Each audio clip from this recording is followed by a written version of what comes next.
S'il y a un domaine dans lequel il devient difficile de différencier chrétien et païen, c'est le domaine de la louange, le domaine de la musique. Frères et sœurs, être un adorateur, c'est être distinct de ceux qui ne sont pas chrétiens. Je ne parle pas d'hypocrisie, je parle d'être. Je ne suis pas en train de dire, ah pasteur, est-ce que parce qu'on a commis un péché au niveau de sa vie, on n'est plus, je n'ai pas, si on peut entendre dire ça.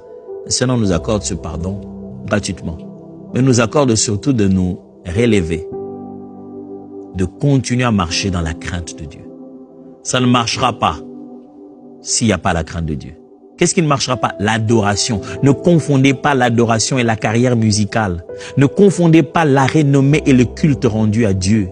Ne confondez pas le nombre de vues et le nombre d'anges qui adorent.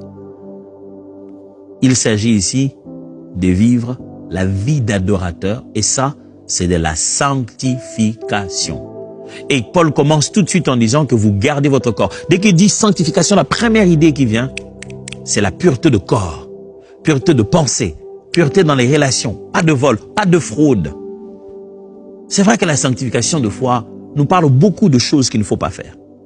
Mais la sanctification, c'est aussi ce qu'il faut faire. C'est aussi la manière dont nous devons vivre, avec amour, avec douceur. Vous devez vivre dans la sanctification. Parce que la sanctification, ce n'est pas juste dire non au monde. Non, c'est aussi dire oui à Jésus. Il faut dire clairement oui à quelque chose au Seigneur Jésus-Christ. Quand vous avez dit non au péché, non à aller vous retrouver à certains endroits, non au péché sexuel, non au péché dans son corps de toutes les manières qui puissent exister, vous devez avoir dit oui à Jésus d'une certaine manière.